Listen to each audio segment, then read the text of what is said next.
Christmas Eve. Another one goes, another one goes, another one bites the dust. You know, as I get older, Christmas is becoming more and more cynical. Sure, it's nice to hang out with family and stuff, but, I guess we can call my kind of Christmas a Black Christmas. Ah, you see what I did there, fuckers?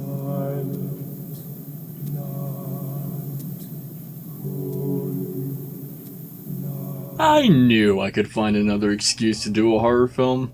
Released in 1974, Black Christmas would be known as the blueprint for the modern slasher flick. It launched the career of Bob Clark, who later went on to direct A Christmas Story. You know what? I just saw something genius. You know how they have 24-hour marathons of A Christmas Story? They should have 24-hour marathons of Black Christmas on mainstream TV. No, I have a better idea. You know that streaming service Shudder? They should be the ones hosting the marathon. Not just for 24 hours, how about 48? Yeah. Fucking creep! Now let me not get ahead of myself. Black Christmas is about a sorority house with a killer lurking around named Billy. Billy really likes to make obscene phone calls. Lick it, let me lick your pretty piggy cunt. Billy really likes to hide in the upper floors of the house, mainly the attic. Many people like to claim this is the first slasher flick. Well, I'm not going to get too technical, but here's my take on that. First, let's define slasher. A slasher film is defined as a film or story that has a killer with a body count. We can trace the idea of the slasher flick back to Alfred Hitchcock with Psycho. Norman kills more than one person on screen, so that film counts as a slasher. Or how about the Texas Chainsaw Massacre? That film came out the same year as this one. Even other filming techniques, like the POV shot from the killer's perspective, was influenced by films like Peeping Tom. Anyways, back to Black Christmas. There's many things about this film that I adore. For one thing, the film is built upon suspense and thrills rather than cheap jumps. Obviously horror flicks back then had to be like that. Most horror films now cheap out because of a bunch of brain-dead moviegoers that all say the same thing. It wasn't scary because it didn't make me jump. Well, if that's the way you want it, how about you jump into your fucking grave, you little no-good. Easy like Sunday morning. Another thing I adore about this film is the fact that the kills are still effective without the need to show too much. The kills in this movie are fucking brutal.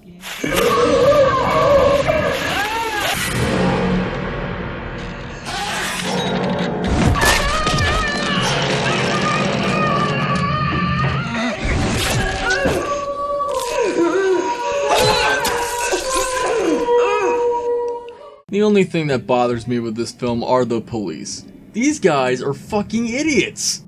Okay, here's why they bother me. At the end of the film, Jess confronts her boyfriend, ex-boyfriend, or whatever, and the cops assume that maybe he was the killer in the house. They check around the house and only take some of the bodies away. Did none of them check anywhere else in the house to make sure nobody else was around?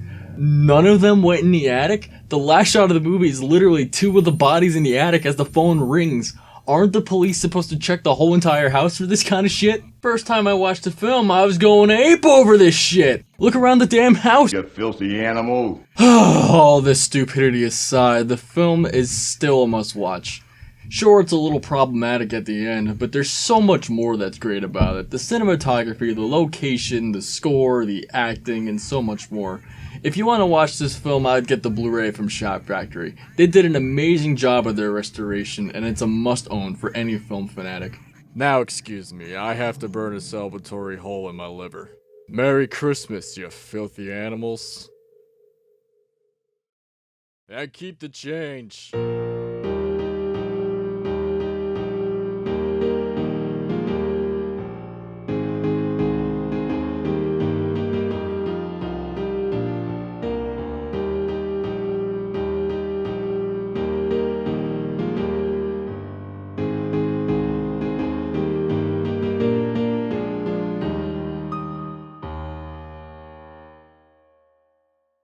If you enjoy our content, then please consider supporting Some Film Snobs on Patreon.